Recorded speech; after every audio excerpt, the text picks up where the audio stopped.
Indonesia tidak dibangun dari persamaan, melainkan dari persatuan. Karena itu, pondasi utama kita adalah berbeda tapi bersama. Di Indonesia, perbedaan ada dalam segala aspeknya. Jangan terlampau jauh bicara soal perbedaan suku, agama, dan identitas-identitas lainnya. Mari tengok tentang perbedaan kita dalam menyebut sekadar martabak manis. Di negeri ini ada paling tidak 7 sebutan untuk menyebut martabak manis. Di daerah saya, di Jawa Timur sana, ia disebut sebagai terang bulan. Di Jakarta, di mana saya tinggal sekarang, ia disebut martabak manis. Di daerah lain, ada yang menyebutnya dengan kue Bandung dan lain sebagainya. Perbedaan menjadi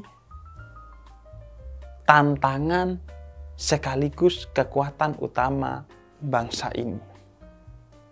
Termasuk perbedaan di antaranya adalah keturunan Arab di Indonesia.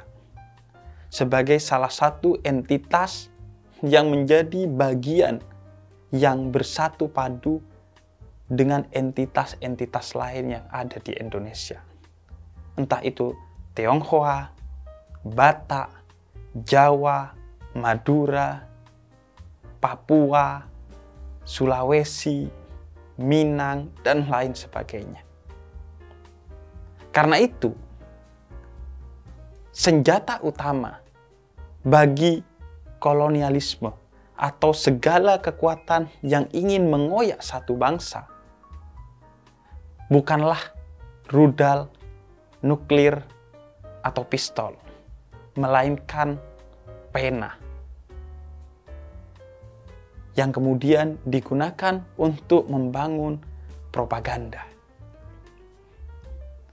Oleh sebab itu, Benedict Anderson dalam satu karyanya yang berjudul Imagined Communities, dia menjelaskan bahwa kekuatan utama suatu bangsa itu terletak pada imajinasi rakyatnya. Imajinasi itu yang seringkali dibidik oleh berbagai propaganda-propaganda untuk menghancurkan satu bangsa. Termasuk keturunan Arab di Indonesia. Berbagai propaganda sejak dulu dilakukan oleh kolonialisme ataupun orang-orang yang tidak bertanggung jawab untuk menghancurkan imajinasi kita bahwa kami, keturunan Arab Indonesia, adalah bagian integral dari bangsa ini. Oleh karena itu, nenek moyang kami sedari awal telah mengantisipasi kemungkinan itu. Sehingga kami dapati cerita bahwa sedari awal nenek moyang kami yang datang dari Hadramut, salah satu daerah di Yaman sana, datang ke Indonesia dengan tidak membawa pasangan.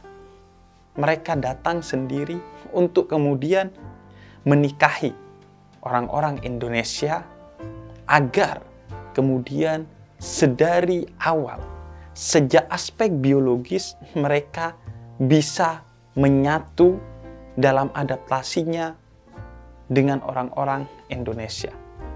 Karena itu, kami menyebut orang Indonesia non-keturunan sebagai ahwal, yang merupakan kata jamak dalam bahasa Arab dari kata hal, yang berarti paman, karena nenek moyang kami menikahi perempuan-perempuan Indonesia yang saudara-saudaranya adalah paman kami. Yang walaupun kini orang Indonesia non-keturunan di luar sana bukan paman kami, kami tetap menyebut mereka sebagai ahwal. Karena itu bukan sekedar panggilan, tapi itu satu propaganda positif untuk kemudian membangun kesatuan kita dengan orang Indonesia non-keturunan. Maka dari itu, kemudian kolonialisme Belanda membuat propaganda lanjutan dengan mengelompokkan orang Indonesia keturunan Arab dalam satu kampung tersendiri yang kita kenal hingga kini sebagai Kampung Arab, yang ada nyaris di berbagai kota-kota besar di seluruh Indonesia, dengan tujuan agar identitas kearapan kita justru mengkristal dan semakin terasing dari orang-orang Indonesia non-keturunan, dan kemudian tidak memberikan pengaruh-pengaruh positif pergerakan untuk menentang kolonialisme pada saat itu. Namun, sedari awal kami menolak itu. Kami terus berupaya menjadi bagian dari Indonesia seutuhnya. Karena itu, berbagai upaya politik divide et impera yang dilancarkan oleh kolonialisme ditentang keras oleh petinggi-petinggi keturunan Arab di Indonesia. Karenanya, keturunan Arab di Indonesia kemudian melakukan perlawanan melalui jalur perdagangan. Mereka hadir di pasar-pasar melalui aktivitas perdagangan, baik sebagai penjual utamanya maupun sebagai pembeli, dan kemudian mereka melakukan aktivitas komunikasi dengan orang Indonesia non-keturunan. Sehingga saya dapati hampir di berbagai toko-toko orang Indonesia keturunan Arab di kampung saya, di depannya selalu ada yang disebut dengan brok, yakni tempat duduk di mana aktivitas dagang di sana tidak hanya menjadi aktivitas ekonomi, tapi menjadi aktivitas sosial, aktivitas budaya, aktivitas komunikasi, dan pada ujungnya adalah aktivitas nasionalisme. Mereka bukan hanya berdagang, tapi mereka kemudian mengajak duduk di brok, mengobrol, dan kemudian memberi saling pengertian dan saling pengaruh satu sama lain bahwa kita Indonesia dan kita harus terbebas dari segala bentuk kolonialisme. Karenanya, kemudian lahirlah berbagai upaya-upaya untuk menentang kolonialisme secara konkret di masyarakat Indonesia keturunan Arab. Di antara yang bisa kita sebutkan adalah dua lembaga pendidikan besar milik orang Indonesia keturunan Arab, yaitu Jamiat Khair dan Al-Irsyad. Jamiat Khair adalah lembaga pendidikan yang didirikan oleh orang Indonesia keturunan Arab dari kalangan habaib atau keturunan Nabi Muhammad, dan Al-Irsyad adalah lembaga pendidikan yang didirikan oleh Ahmad Syarkati yang merupakan orang Indonesia keturunan Arab dari jalur non-habaib. Keduanya, baik Jamiat Khair maupun Al-Irsyad, kemudian sejak 1902 hingga 1905, di mana mereka kedua lembaga ini pertama kali berdiri, melakukan berbagai upaya-upaya untuk memberikan edukasi bagi masyarakat Indonesia secara umum, baik keturunan Arab dari habaib maupun non-habaib maupun non-keturunan Arab, untuk kemudian memiliki kesadaran bahwa kita Indonesia dan kita harus berdiri sendiri tidak lagi berada di bawah kuasa kolonialisme pada saat itu.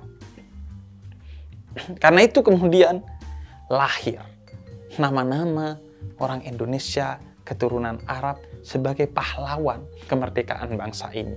Di antara beberapa nama dari banyak nama yang ada adalah Habib Idrus bin Salim Al-Jufri yang dikenal sebagai guru tua yang menjadi pendiri lembaga pendidikan Al-Khairat yang berkembang di Palu dan sekitarnya, yang hingga kini telah memiliki 1000 lebih lembaga pendidikan di sana. Kemudian ada juga nama A.R. Baswedan yang melalui kerja-kerja jurnalistiknya melakukan berbagai upaya-upaya propaganda positif untuk membangun kesadaran kemerdekaan bagi masyarakat Indonesia. Dan juga yang tak kalah pentingnya adalah pada tahun 1939, 6 tahun sebelum kemerdekaan bangsa Indonesia, keturunan Arab di Indonesia juga mendapat tantangan propaganda dari kolonialisme dengan kemudian mengajak beberapa orang kecil dari keturunan Arab untuk membentuk satu organisasi yang disebut dengan Indo-Arabic Verband atau IAV, di mana visi misi organisasi ini adalah untuk mengkristalisasi identitas kearapan baik habaib maupun non-habaib agar kemudian kita tidak pernah merasa bahwa kita adalah orang Indonesia, tapi kita adalah orang Arab. Dan di antara catatan sejarah propaganda yang cukup serius yang dilakukan oleh kolonialisme untuk kemudian memecahkan keterikatan antara orang Indonesia keturunan Arab dengan orang Indonesia non-keturunan adalah dengan mengentalkan identitas kearapan orang Indonesia keturunan Arab. Mereka disuntikkan propaganda bahwa mereka adalah orang Arab, bukan orang Indonesia.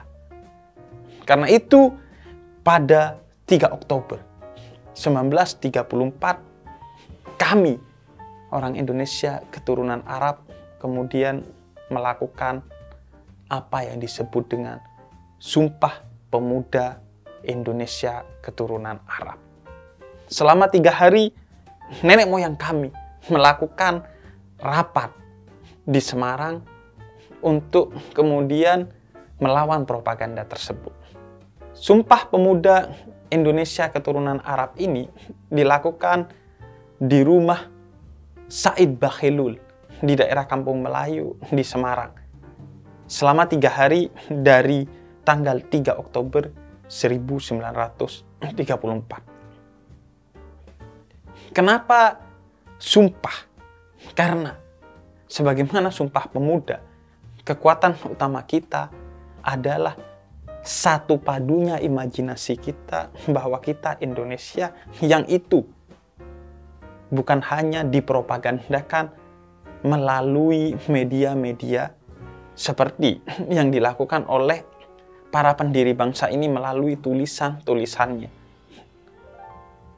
tapi juga dilakukan melalui sumpah, karena imajinasi paling utamanya diikat dengan sumpah yang tidak akan kita pernah hianati. Karena itu ia mengikat imajinasi dan semua kesadaran kita sebagai manusia. Sumpah Pemuda Indonesia Keturunan Arab ini dihadiri oleh 40 orang dari kalangan Habib maupun non-Habib dari berbagai kota di Indonesia. Semarang, Surabaya, Jakarta, dan lain sebagainya. Di hari pertama, berdasarkan usulan dari seorang bernama Samhari Baswedan, didapati kata sepakat untuk tidak lagi menyebut sesama orang Indonesia keturunan Arab dengan sebutan kecuali Allah, atau dalam bahasa Inggris my brother, saudaraku, untuk menyatukan identitas sesama keturunan Arab, baik Habib maupun non-Habib. Karena salah satu propaganda yang dilakukan oleh kolonialisme saat itu adalah memecah kesadaran sesama keturunan Arab di Indonesia antara Habib dan non-Habib. Kemudian pada hari kedua didapati kesepakatan yang lebih maju lagi, yaitu kesadaran bersama bahwa tanah air kami, orang Indonesia keturunan Arab, adalah Indonesia, bukan lagi Arab. Karena itu, saya selalu menyebut diri saya sebagai orang Madura yang kebetulan keturunan Arab, karena identitas saya adalah sebagai orang Jawa Timur yang berbudaya dan berbahasa Madura. Pernah satu kali, seorang tukang becak, ketika saya menaiki becak ketika kecil, bertanya kepada saya, "Orang Arab ya?" Saya jawab, "Tidak, saya orang Indonesia." Kemudian dia bilang, "Gak mungkin, orang Indonesia kok wajahnya begitu?" Kemudian kata saya, "Memangnya kenapa? Bukankah orang Indonesia punya beragam wajah yang berbeda-beda?" Tapi dia tetap ngotot, "Enggak ah, orang Arab." Ya sudah, akhirnya saya bilang, saya orang Indonesia keturunan Arab. Karena kami telah bersumpah bahwa kami adalah orang Indonesia. Kami lahir di Indonesia, kami hidup untuk Indonesia, dan insya Allah kami akan mati demi Indonesia dan di Indonesia. Itu adalah sumpah nenek moyang kami yang insya Allah tidak akan pernah kami hianati. Maka hari itu identitas kami adalah orang Indonesia. Karena itu nasionalisme mengalir deras di darah kami. Keengganan memperjuangkan nasionalisme adalah pengkhianatan terhadap sumpah nenek moyang kami yang kami yakini mereka adalah orang-orang yang bukan hanya cerdas, tapi orang-orang yang mulia. Sampai kapanpun kami akan memegang utuh sumpah itu. Itulah yang kemudian menyebabkan kami dalam beragam ekspresi melakukan berbagai upaya untuk menunjukkan kebanggaan sebagai orang Indonesia dan memperjuangkan nasionalisme Indonesia. Saya misalnya dengan dakwah saya, Ahmad Albar dengan musiknya, kemudian berbagai keturunan Arab lain, baik Habib maupun non-Habib yang berjuang dengan karya-karyanya untuk mengharumkan nama bangsa ini, bangsa Indonesia. Kemudian di hari ketiga, 5 Oktober 1934, didapati satu kesepakatan yang jauh lebih maju lagi, yaitu berdirinya Persatuan Arab Indonesia yang kemudian menjadi cikal bakal terbentuknya Partai Arab Indonesia.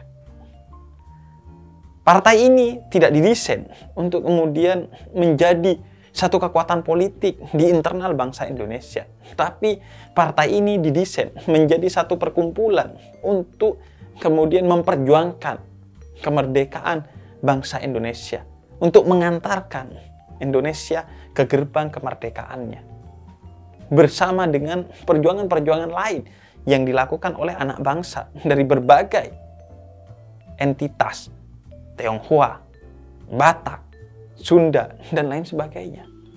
Dan benar saja, itu kemudian menjadi kekuatan yang begitu dahsyat. Karena itu, kemudian kolonialisme melakukan perlawanan balik dengan membentuk Indo-Arabic Verband atau IAV pada tahun 1939 untuk kemudian melawan propaganda Persatuan Arab Indonesia atau PAI dengan menyebarkan propaganda bahwa orang Arab Indonesia seharusnya meyakini dan menghayati identitasnya sebagai orang Arab. Tanah airnya Arab, bukan Indonesia. Namun tentu propaganda itu tidak berarti dan kandas begitu saja karena kuatnya solidaritas PAI pada saat itu yang diisi oleh orang-orang keturunan Arab Indonesia baik kalangan Habib maupun non-Habib yang bukan hanya cerdas tapi memiliki cita-cita yang luhur bagi tanah airnya, yaitu Indonesia. Karena itu, tulis Ki Hajar Dewantara pada peringatan 20 tahun PAI, ia menulis mereka, yakni orang Indonesia keturunan Arab, tidak mengasingkan diri dari golongan kebangsaan umum. Mereka sudah ajur-ajur, yakni zih oplosen dalam masyarakat kebangsaan kita. Dan selanjutnya Ki Hajar menulis, kami mendoakan semoga idam-idaman, yakni nasionalisme Indonesia yang diperjuangkan oleh keturunan Arab di Indonesia menjadi contoh bagi yang berketurunan asing. Namun dalam sepak terjangnya kadang-kadang masih nampak keraguan-raguan adanya. Dan karenanya menjadi aneh kalau kini yang mengasingkan diri dari nasionalisme Indonesia adalah justru orang Indonesia non-keturunan itu sendiri. Dengan mereka yang berpikiran ke barat-baratan, berpikiran ke Arab-Araban, berpikiran ke Korea-Koreaan, dan tidak pernah bangga dengan bangsanya, serta tidak memperjuangkan identitas bangsanya. Baik itu orang Indonesia non-keturunan maupun orang Indonesia keturunan Arab, keturunan Tionghoa, dan lain sebagainya. Dan akhirnya pada tahun 1946 PAI sebagaimana visi dan misinya sedari awal, yakni mengantarkan Indonesia ke pintu kemerdekaan, ditepati dengan dibubarkannya PAI atau Partai Arab Indonesia karena tahun 1946 Indonesia telah merdeka dan kerja PAI selesai. Meskipun mereka telah menjadi kekuatan politik yang besar dengan cabang di berbagai kota di Indonesia, tapi itu tidak menggiurkan keturunan Arab di Indonesia untuk kemudian terus mengentalkan identitasnya. Karena PAI justru didirikan untuk memerdekakan Indonesia dan untuk membuat orang Indonesia keturunan Arab berbaur dengan yang lainnya. Karena itu PAI dibubarkan dan dibiarkan orang keturunan Arab di Indonesia untuk kemudian berbaur dengan partai, kelompok, golongan apapun yang ada untuk mengisi kemerdekaan Indonesia. Karena itu, kami, orang Indonesia keturunan Arab, sampai kapanpun akan memegang sumpah kami bahwa kami Indonesia. Kami lahir di Indonesia, kami hidup di Indonesia, dan insya Allah kami mati di Indonesia. Karena itu, darah kami adalah Indonesia, dan perjuangan kami adalah Indonesia, serta cita-cita terbesar kami adalah Indonesia.